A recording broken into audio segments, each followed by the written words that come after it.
Venezuela sits on more oil than any other country on Earth. Beneath Venezuelan soil lies an estimated 303 billion barrels of proven oil reserves. That figure surpasses every other oil-producing nation. It is more oil than Saudi Arabia, more oil than Russia, more oil than the United States. Venezuela alone holds nearly 18% of the world's proven oil reserves. Saudi Arabia holds approximately 267 billion barrels. Russia holds close to 80 billion barrels. The United States holds about 69 billion barrels. By resource count alone, Venezuela should be an energy superpower. It should be one of the wealthiest countries in the modern era. Instead, Venezuela entered one of the deepest economic collapses in history. This contradiction demands explanation. Oil is not just a natural resource. Oil is global power. Oil controls trade routes, currencies, and alliances. Since the 20th century, oil has shaped wars and governments. Venezuela's oil has never been ignored. In the early 1900s, U.S. oil companies dominated Venezuelan production. American corporations refined and exported Venezuelan crude for decades. Venezuela became a cornerstone of U.S. energy security. This relationship shifted dramatically in the 1970s. Venezuela nationalized its oil industry. The state-owned company PDVSA was created. Oil revenue transformed the country. Caracas became one of Latin America's most prosperous capitals. But dependence on oil deepened. More than 90% of export revenue came from crude oil. Manufacturing and agriculture stagnated. The economy became fragile. When oil prices were high, the system functioned. When prices dropped, the system collapsed. In 1999, Hugo Chavez rose to power. Chavez promised resource sovereignty. He expanded state control over oil revenue. He reduced U.S. corporate access. Washington viewed Chavez as a strategic challenge. Venezuela's oil policy became a geopolitical issue. Chavez used oil diplomacy to build alliances. He supplied subsidized oil to regional allies. This increased his influence across Latin America. After Chavez's death, Nicolás Maduro assumed power. Maduro inherited vast oil reserves and mounting pressure. By 2014, global oil prices collapsed.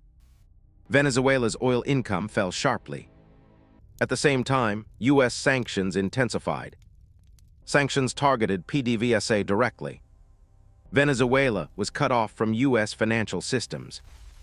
American refineries stopped buying Venezuelan crude. This forced a strategic pivot. China became Venezuela's primary oil partner. Large volumes of Venezuelan oil were shipped to China. Much of this oil repaid Chinese state loans.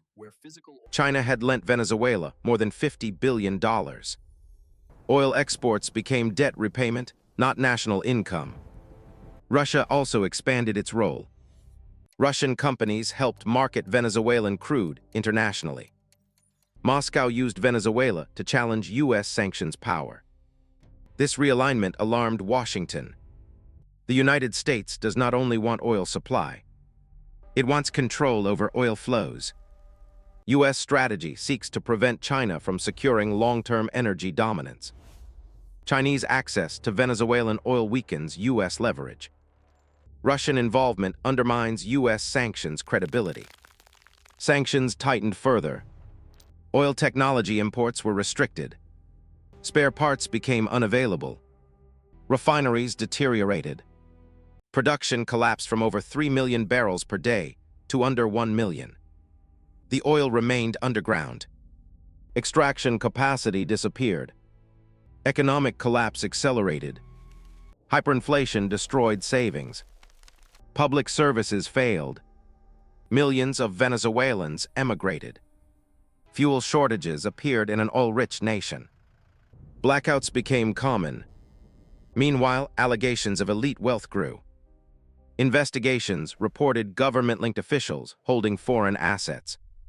Luxury apartments in Europe and the United States were linked to Venezuelan elites. Reports described private jets, armored vehicles, and offshore accounts. Images of elite luxury contrasted with food shortages at home. Public anger intensified. Corruption scandals involving PDVSA dominated international headlines. Billions of dollars in oil revenue were reported missing.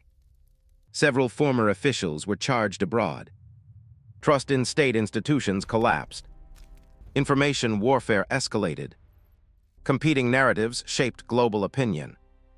On January 3, 2026, the United States carried out what officials described as a high-profile military and air operation against targets inside Venezuela. U.S. authorities stated the operation was executed with full presidential authorization. The mission was publicly named Operation Absolute Resolve. According to U.S. military officials, the operation had been rehearsed for months in advance. General Dan Kane, chairman of the Joint Chiefs of Staff, described the planning at a White House news conference. General Kane stated the operation involved constructing a full-scale replica of the structure involved.